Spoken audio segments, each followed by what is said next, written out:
வணக்கம் மக்களே. Cotton waste machine பற்றி ஒரு அவேர்னஸ் வீடியோ தான் இது. ஸோ நாங்களும் வந்து டிஸ்க்ளைமர், என்னுடைய டிஸ்க்ளைமரும் நானும் சொல்லிடுறேன். பொறுப்பு துறப்புங்கிறாங்க. ஸோ என்னுடைய சேனல், எங்கள் சேனலில் இடம்பெறும் பிரபலங்கள் நானாக கூட இருக்கலாம், தொழிலதிபர்கள். நானும் தொழிலதிபர் ஆகணும்னு தான் நினச்சேன். நேர்காணலின் கருத்துக்கள், நான் சொல்கிற எல்லா கருத்துக்களும் பேச்சுக்களும் பேசுபவரின் சொந்த கருத்துக்களாகும். இது என்னுடைய சொந்த கருத்து தாங்க. நான் எந்த கருத்தும் எதுவும் யாருக்கிட்டையும் கடன் வாங்கலை. நான் பட்ட நஷ்டத்தை தான் இதில் சொல்ல போகிறேன். அந்த கருத்துக்கும் எங்கள் நிர்வாகத்திற்கும் எந்த சம்மந்தமும் இல்லை. ஆமாங்க, இந்த இதில் வர இப்போ நான் சொல்கிற கருத்துக்கும் என்னுடைய வீடியோவை நான் பதிவு பண்ணுற அந்த தளத்துக்கும் எந்த சம்மந்தமும் இல்லை அப்படிங்கிறத சொல்லியே ஆரம்பிக்கிறேங்க. இது வந்து என்னுடைய டிஸ்க்ளைமர் அப்படிங்கிறது புரிஞ்சுக்கோங்க. ஸோ இது ஏன் இது பண்ணுறேன் அப்படின்னா, நம்ம எந்த ஒரு யூடியூப் சேனலில் ஒரு பிஸ்னஸ் ஐடியாவை பற்றியோ எதை பற்றியோ பார்க்குறோம் அப்படின்னா, ஸோ இது வந்து பெய்ட் ப்ரமோஷனா அப்படிங்கிறதெல்லாம் நம்ம பார்க்குறது இல்லை. யாராவது ஒருத்தர் காசு கொடுத்து இவங்களை பேச வைக்கிறாங்களா, ஸோ இன்வெஸ்ட் பண்ணுறாங்களா, யூடியூபரை நிறையா பயன்படுத்தி அவங்களோட தொழிலை பெருக்கிக்கிறாங்களா அப்படிங்கிறதெல்லாம் நாம் எதுவும் பார்க்குறதில்ல. நாம் வந்து என்ன பண்ணுறோம், நமக்கு வந்து சரி ஒரு தொழில் முக்கியமாக தேவைப்படுது, அதுக்கான ஒரு இன்வெஸ்ட்மெண்ட் பண்ணால் நல்லாயிருக்கும், இன்வெஸ்ட்மெண்ட் பண்ணி ஏதோ ஒரு லாபம் வந்ததுன்னா நமக்கு நல்லாயிருக்கும் அப்படிங்கிற மாதிரி நல்ல எண்ணங்கள்லாம் நாம் போய் ஒரு என்ன சொல்கிறது, இப்போ ஒரு யூடியூப்பில் வீடியோவை பார்த்துட்டு சில விஷயங்கள் கற்றுக்கிறதா இருக்கட்டும், எல்லாமே இதிலிருந்து நமக்கு நல்ல பிளாட்ஃபார்மாக தான் யூடியூப் இருக்குது. ஆனால் இதையும் பயன்படுத்தி பல பேர், சில பேர்லாம் இல்லை, பல பேர் வந்து என்ன பண்ணுறாங்கன்னா, மக்களை வந்து தவறான வழியில் வந்து கொண்டுட்டு போகிறாங்க. அதாவது மிஸ்லீட் பண்ணுறாங்கன்னு சொல்லுவாங்க, தவறாக அவங்கள பயன்படுத்திக்கிறாங்க. ஸோ இந்த மாதிரி அட்வர்டைஸ்மெண்ட்ஸ் எல்லாமே என்ன பண்ணுது அப்படின்னா, மக்களை போய் அந்த பொருட்களை வந்து வாங்க வைக்கிது. ஸோ அதுதான் உண்மை. ஸோ நானும் போய் அந்த வகையில் போய் ஏமாந்தேன். ஸோ இந்த காட்டன் வேஸ்ட் என்பது இப்போ பார்த்தீங்க அப்படின்னா, இதுக்கான இந்த காட்டன் வேஸ்ட்டு என்ன பர்பஸ்க்கு அப்படிங்கிறது நம்ம எல்லாருக்குமே தெரியும். இதை வந்து நம்ம க்ளீனிங் பர்பஸ்க்கு யூஸ் பண்ணுறோம். அப்போ மக்களுக்கு இது என்னன்னு தெரியல ஸ்டார்டிங்கில். இப்போது ஓகே, மாதம் 30,000 வருது, அது என்ன தொழிலாக இருந்தாலும் பார்த்து பண்ணிக்கலாம் அப்படிங்கிற அந்த கண்ணோட்டத்தில் இந்த மிஷின் வாங்க போகிறீங்களா இருந்தால் தயவுசெய்து இந்த வீடியோவை பாருங்கள். அப்படி கிடையாது. காட்டன் வேஸ்ட் என்பது வந்து பார்த்திங்கன்னா, நமக்கு அந்த வேலையை செய்கிறதுக்குன்னு தனியாக ஒரு இடம் வேணும். தொழில் செய்கிறது மாதிரி நமக்கு இதுக்கு வந்து ஆட்கள் தேவைப்படும். ஆட்கள் வச்சு தான் நம்ம செய்ய முடியும். வெறும் ஒரு மிஷினை வாங்கிட்டு போயிட்டு வீட்டில் உட்காந்து நம்ம செய்யலாங்கிறதெல்லாம் சத்தியமாக சாத்தியக்கூறே கிடையாது. அதுபோக இந்த மிஷின் இல்லாமல் இதுக்கு முன்னாடி தொழில் என்ன அப்படிங்கிறத கற்றுக்கணும். இந்த காட்டன் வேஸ்ட் மிஷின் வரத்துக்கு முன்னாடி எல்லோரும் வந்து இதை கையில் பிரிச்சுக்கிட்டு இருந்தாங்க. இந்த காட்டன் பலீன் வேஸ்ட்டுன்னு சொல்லுவாங்க. இந்த பலீன் வேஸ்ட்டை வந்து கையில் பிரித்து தான் சேல் பண்ணிக்கிட்டு இருந்தாங்க. கையில் பிரித்தா நமக்கு என்ன ஆகுனா, அந்த குவாலிட்டி நல்லாயிருக்கும், அதை துடைக்கும் போது ஸ்மூத்தாக இருக்கும். ஸோ அதனால் எல்லா ஹார்ட்வேர்ஸ் கடையிலையும் பார்த்திங்க அப்படின்னா, இந்த கையில் பிரிக்கிற துணியை தான் வந்து 100% வந்து கேட்குறாங்க. இதுதான் வந்து இதுவான தொழில். இதுக்கு முன்னாடி கையில் பிரிக்கிறது தான். அப்போ இந்த மிஷின் மூலியமாக நம்ம பிரிக்கிறது என்ன ஆகுது அப்படின்னு பார்த்தோம்னா, நிறைய டஸ்ட்டு வருது. ஸோ இது என்ன ஆகுது, நிறைய ஹார்ட்வேர்ஸ் கடையில் இது வந்து வாங்கிறதில்ல. ஆனால் என்ன பண்ணுறாங்க, நிறைய யூடியூப்பில் என்ன சொல்லியிருக்காங்க அப்படின்னு பார்த்தோம்னா, நீங்கள் இதை வந்து நிறைய ஹார்ட்வேர்ஸ் கடையில் நீங்கள் விற்கலாம், நீங்கள் இந்த மாதிரி பாக்கெட் போட்டு விற்கலாம் அப்படின்னு சொல்லிட்டு எல்லாமே சொல்கிறாங்க. பட் எந்த கடையில் வாங்கிக்குவாங்க, நமக்கு தெரிஞ்ச கடையிலெல்லாம் போய் கேட்டு இந்த மாதிரி இந்த துணியை நீங்கள் வாங்கிக்குவீங்களா அப்படின்னு கேட்டால் 99% வாங்க மாட்டிக்கிறாங்க. அப்படிங்கும்போது நீங்கள் இதை எங்கே கொண்டு போய் சேல் பண்ணுவீங்க? பைபேக் பண்ணீங்க அப்படின்னா, திருப்பூரில் இருக்கும்போது ஈஸியாக வந்து நீங்கள் வந்து பைபேக் பண்ணும்போது உங்களுக்கு ஒரு லாபம் தெரியலாம். அதுவே நீங்கள் அதர் டிஸ்ட்ரிக், தமிழ்நாடு முழுக்க இருக்கிறீங்க, கேரளாவெல்லாம் இருந்து நீங்கள் இந்த பிஸ்னஸ் பண்ணுறீங்கன்னா, உங்களுக்கு பைபேக்கில் 10 ரூபாய்க்கு லாபம் இல்லைன்னு தான் நான் சொல்லுவேன். ஸோ பைபேக்கு உங்களுக்கு வந்து யூசேஜ் ஆகாது. அதை தான் ஒரு விஷயமாக எடுத்துகிட்டு நாங்கள் பைபேக் வாங்கிக்கிறோம், நீங்கள் எங்கள்கிட்ட மிஷின் வாங்கினீங்கன்னா நான் உங்களுக்கு பைபேக் கொடுக்குறோம் அப்படின்னு சொல்லி ஏமாத்துறாங்க. ஸோ அப்போ பைபேக்கால் எந்த சக்ஸஸும் இல்லை. ஆனால் நீங்கள் இதை வந்து நீங்களே ஓனாக பாக்கெட் போட்டு விற்கிறீங்க அப்படின்னா கண்டிப்பாக லாபம் இருக்குது. ஏன்னா துணி வந்து நீங்கள் 52 ரூபாய்க்கு அவங்கள்ட்ட 1 கிலோ வாங்குறீங்க அப்படின்னா, அதை வந்து நீங்கள் பைபேக்கில் விற்கும்போது 120, பைபேக்கில் நீங்களே ஓனாக விற்கும்போது 120க்கு வந்து விற்கலாம். அப்படிங்கும்போது நமக்கு எவ்வளோ லாபம் வருதுன்னா, ஒரு 70 ரூபாய்க்கிட்ட ஒரு கிலோவுக்கே வந்து லாபம் வருது. ஒரு கிலோ 52 ரூபாய்க்கு வாங்குறீங்க, விற்கும்போது பார்த்தீங்கன்னா 120க்கு விற்கலான்னு வைங்களேன், இல்லை 140லாம் விற்கலாங்கிறாங்க. அப்படிங்கும்போது நமக்கு இதில் லாபம் வருது. ஆனால் இந்த துணி வந்து உதறினீங்க அப்படின்னா டஸ்ட்டு வரக்கூடாது. ஆனால் கையில் பிரிக்கிற துணியில் மட்டும்தான் இந்த குவாலிட்டி இருக்குது. அதனால தான் என்ன பண்ணுறாங்கன்னா ஓனாக சேல் பண்ணால் வாங்கிக்கிறாங்க. ஆனால் இதை யாருமே சொல்கிறதில்ல. நீங்கள் இதை பாக்கெட் போட்டு வீங்க, கண்டிப்பாக வாங்கிக்குவாங்க. இல்லை நிறையா முயற்சி பண்ணுங்கள், கண்டிப்பாக அது சக்ஸஸ்ஃபுல்லாக போய் முடியும். நிறைய முயற்சி பண்ணணும். எந்த மிஷினும் வாங்கிட்டு வந்து வீட்டில் வச்சுக்கிட்டு இருந்தாலும் வந்து சக்ஸஸ் கிடைக்காது. நீங்கள் ஹார்ட் ஒர்க் பண்ணி உழைக்கணும் அப்படின்னா ஹார்ட் ஒர்க் பண்ணி உழைக்க நாங்கள் தயாராக இருக்கோம். ஆனால் இந்த இதை கொண்டுட்டு போய் விற்றா இதை வாங்கிறதுக்கு நிறுவனம் தயாராக இருக்குதான்னா இல்லை. ஏன்னா இது வந்து என்ன சொல்கிறது, அதை யாரும் வெளியில் சொல்கிறது இல்லை. நிறைய பேர் 5 மிஷினு 4 மிஷின்லாம் போட்டு ரொம்ப கஷ்டப்பட்டாங்க. ஸோ அப்போ நம்ம ஒரு தொழில் செய்கிறோன்னா இதுக்கு பின்னாடி முன்னாடி இருக்க எல்லா விஷயங்களும் பார்க்கணும். ஸோ எல்லோரும் என்ன பண்ணுறாங்க அப்படின்னா நம்பிக்கை தர மாதிரி எல்லாருமே பேசுகிறாங்க. அந்த தொழில் வந்து நட்டனே ஆகுதுன்னே தெரியும். ஆனால் பேசுகிறதுலேயே என்ன பண்ணியிருந்தாங்கன்னா மக்களை வந்து ஓகே இந்த மிஷின் வாங்கினா இப்படி ஆட்டுறது அப்படி ஆட்டுறது நம்ம நல்லா பண்ணிடலாமாட்டுறதுங்கிறாங்க. ஆனால் இது என்ன ஆகிப்போச்சு, அம்மா மிக்சி அம்மா கிரைண்டர் மாதிரி அம்மா மிக்சி மாதிரி ஆகிப்போச்சு. அம்மா கிரைண்டர்லாம் எங்கே இருந்ததுன்னா கடைசியாக பார்த்திங்கன்னா காயிலாங்கடையில் தான் கிடந்தது. அந்த மாதிரி மிஷினை 72,000 ரூபாய்க்கு விற்கிறதுக்கு என்னென்னமோ பேசணுமோ எல்லாமே பேசி பார்க்குறீங்க. பரவாயில்லையே, இந்த நிறுவனம் நல்லா பண்ணுறாங்களாட்டுருக்குது, இவங்ககிட்ட இந்த துணியை வாங்கி இதை சேல் பண்ணிடலாமா அப்படிங்கிற அந்த எண்ணங்களை கொண்டுட்டு வந்து விடுறது தான் வியாபார யுக்தின்னு சொல்லுவாங்க. அதாவது 72,000 ரூபாய்க்கு நான் விற்கணும், என்ன வேணாலும் பேசுவேன், நீங்கள் கேட்டு தான் ஆகணும். ஏன்னா எனக்கு ஒரு பிளாட்ஃபார்ம் இருக்குது, நான் விற்கிறதுக்கு தயாராக இருக்கேன். அப்படிங்கும்போது நீங்கள் எல்லோரும் வாங்கி தானே ஆகணும். அப்போ நாமெல்லாம் நம்பி ஏமாந்து கொண்டுட்டு போய் காசை போட்டால் அவன் கடை இழுத்து சாத்திட்டு போயிடுவான்.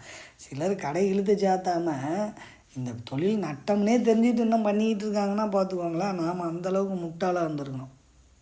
நான் முட்டாளாக இருந்திருக்கிறேங்க. ஏன்னா இது என்னோடய இது தானே, நான் நட்டப்பட்டிருக்கேன், அதனால் நான் தானே பேசணும், அதனால் நான் பேசிட்டேன். இது ஒரு அவேர்னஸ் தாங்க. சரிங்க, இந்த தொழில் எனக்கு பண்ணணுன்னு ஆசையாக இருக்குது. இந்த மிஷின்னா என்ன, மிஷினில் என்ன தாங்க பண்ணுறது, லாபம் இருக்கா, எல்லாருமே இதை பற்றி பேசுகிறாங்களே அப்படின்னு நான் சொன்ன மாதிரி தான் என்னோடய பழைய வீடியோவை எல்லாருமே பார்த்துருக்கீங்க. 2000 வியூஸ் வரையும் வந்திருக்கு. அந்த வீடியோவில் சொன்ன மாதிரி இந்த விஷயம் காட்டன் வேஸ்ட்டு தான். நிறையா இடங்களில் இந்த தொழில் வந்து போய்கிட்டு தான் இருக்குது. ஆனால் வந்து கையில் பிரித்ததை தான் எல்லாருமே வாங்கிக்கிறாங்க. நல்லா புரிஞ்சுக்கோங்க. இதை வந்து விற்றாலும் நமக்கு தெரிஞ்ச கடை இருந்து அது போக வந்து எங்கேயுமே அந்த கையில் பிரிக்கிறதுக்கெலாம் ஆள் இல்லை அப்படின்னா அந்த இடத்துல வந்து இந்த நூலை வந்து கண்டிப்பாக வாங்கிக்கிறாங்க.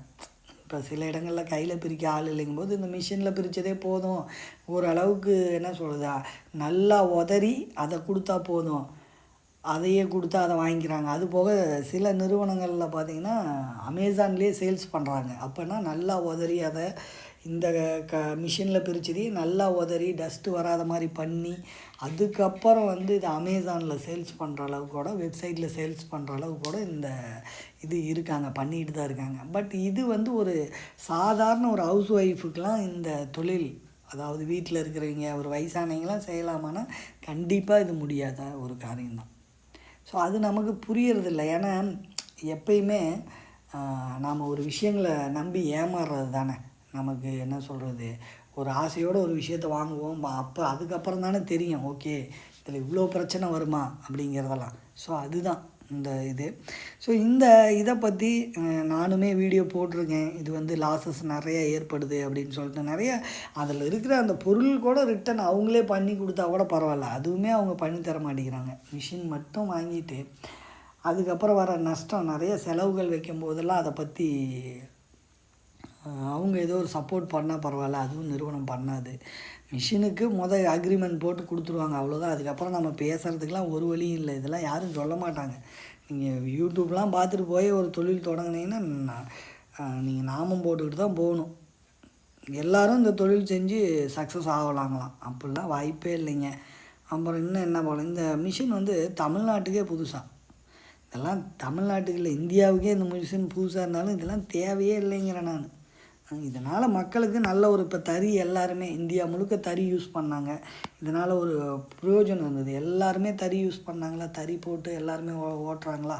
ஸோ அப்போ அந்த வேட்டி சீலை இதுக்கெல்லாம் தறி யூஸ் பண்ணும்போது அது ஒரு பர்ஃபெக்டாக இருந்தது. மக்கள் எல்லோரும் பயன்படுத்தினாங்க, கரெக்டாக இருந்தது. அது எல்லாருமே யூஸ் பண்ண கரெக்டாக இருந்தது. அந்த மாதிரி இந்த தொழில்லையுமே வந்து நல்லது கெட்டது இதெல்லாம் இப்படி தான் வரும். இந்த மாதிரிலாம் நீங்கள் பண்ணணும், இதுக்கு நாங்கள் எல்லாம் இது பண்ணுறோம் அப்படிங்கிற மாதிரி சப்போர்ட் பண்ணுறோம் அப்படிங்கிற மாதிரி அந்த மிஷின் விற்கிறவங்க அதோடைய எல்லாமே நமக்கு சப்போர்ட் பண்ணணுங்க. அந்த மாதிரி இல்லாமல் வெறுமனே மிஷின் விற்றா மட்டும் போதும், அதுக்கப்புறம் அவங்க சொல்கிறது தான் நாம் கேட்குற மாதிரிலாம் இருக்குங்க அந்த தொழில். அதெல்லாம் நல்லா புரிஞ்சுக்கோங்க. சும்மா மிஷினை வாங்கிட்டு வந்துட்டால் மட்டும் நம்ம சக்ஸஸ் ஆகிடலாங்கிறதெல்லாம் நினைக்காதீங்க. சரி வாங்க, இந்த என்னுடைய வீடியோ கீழே நிறையா பேர் கமெண்ட்ஸ் பண்ணியிருந்தாங்க. நிறையா பேருன்னா சொல்லலாம் ஒரு 25 பேர். அதுக்கப்புறம் நிறையா பேர் கமெண்ட்ஸ் எல்லாம் பண்ணியிருக்காங்க. அந்த கமெண்ட்ஸ் எல்லாம் என்னன்னு படித்து பார்ப்போம். ஸோ ஒருத்தர் கமெண்டில் வந்து நான் போட்ட வீடியோவுக்கு என்ன சொல்லியிருக்காருன்னா, உண்மைதான் சார், நீங்கள் என்னுடைய ஆழ்ந்த அனுபவங்கள் ஆழ்ந்த இரங்கல்கள் மாதிரி சொல்கிறாரு.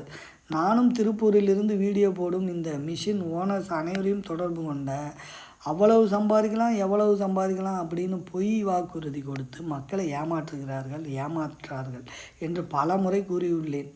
இருந்தாலும் அவர்கள் தன் சுய லாபத்திற்காக என்று மக்களை அதிகமாக ஏமாற்றி வருகிறார்கள்.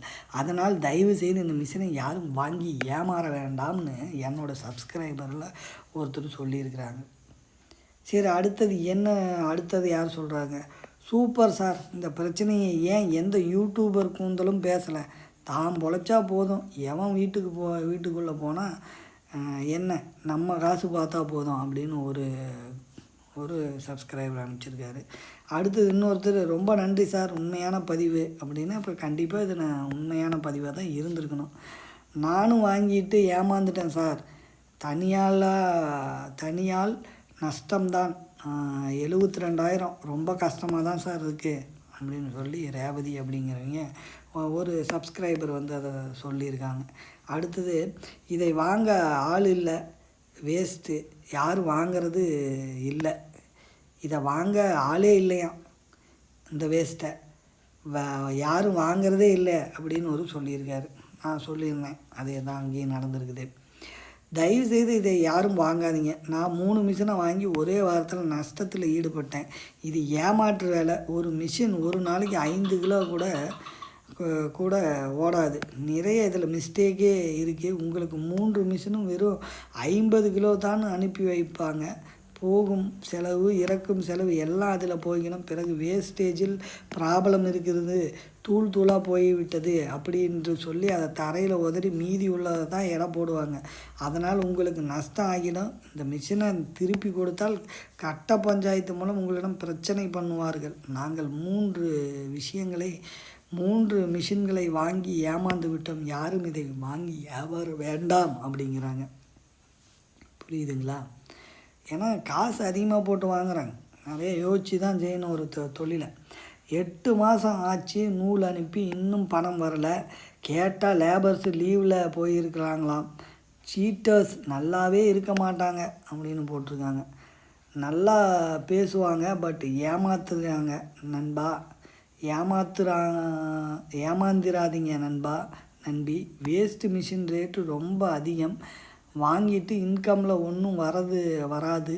மெட்டீரியல் கொடுப்பாங்க 50 ரூபாய்க்குன்னு கொடுப்பாங்க, பட் அதில் 20 kg வேஸ்ட்டில் போயிடும். ஸோ இந்த பிஸ்னஸ் வேஸ்ட்டு. 1 வருஷம் ஆச்சு நான் நூல் கொடுத்து, இன்னும் வரைக்கும் பணம் வரலை, வாங்கலை. இப்படி போய் இந்த தொழிலை நம்பி போகாதே யாரும். தயவு செய்து யாரும் இந்த மிஷினை வாங்காதீங்க. மிஷின் விற்பனை செய்யும் வரை மட்டுமே. ஆமாங்க, இதுதாங்க 100% உண்மை. மிஷினை யாரும் வாங்காதீங்க. வேஸ்டேஜ்னு நம்ம ஓட்டுறதுலே பாதி வேஸ்டேஜில் போயிடும். சொன்ன மாதிரி கொடுத்தா நானே 4 மாதம் கழித்து தான் அந்த காசையை வாங்கியிருக்கேன்.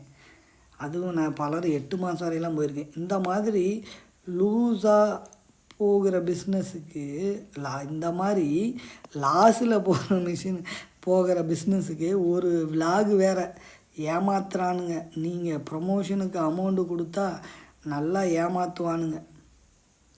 விலாகு ஏமாந்தீங்க, நீங்கள் ப்ரமோஷனுக்கு அமௌண்ட்டு கொடுத்தா நல்லா ஏமாற்றுவீங்க.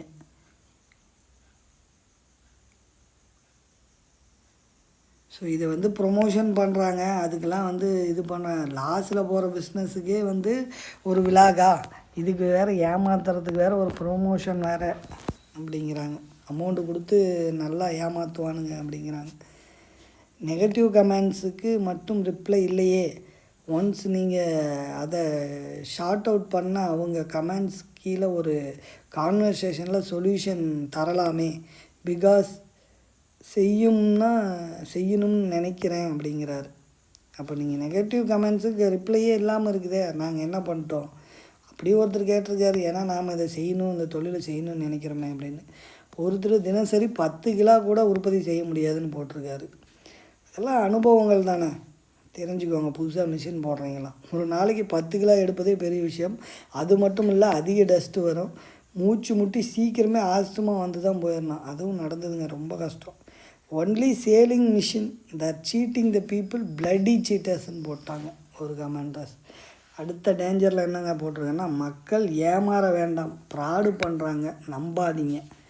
நான் வாங்கி நஷ்டம், தயவு செய்து வாங்காதீங்க. ஸோ இதில் ரொம்ப வேஸ்ட் வரும். அவர் கட்டினது ஆல்ரெடி க்ளீன் பண்ணுறது கொஞ்சம் பீஸ் ஓட்டி காட்ட சொல்லுவாங்க. ஸோ வேஸ்ட்டு இதில் ரொம்ப வேஸ்ட்டு வருமா, அவருக்கு காட்டினது ஆல்ரெடி க்ளீன் பண்ணியிருந்து தான், அவங்க காட்டுறது ஆல்ரெடி க்ளீன் பண்ணனதான், கொஞ்சம் பீஸ் ஓட்டி கேட்டால் சொல்லுவாங்க, கொஞ்சம் பீஸ் ஓட்டி காட்ட சொல்லுவாங்க, காட்ட மாட்டாங்க. துண்டு துண்டாக பீஸு நிறையா வரும்,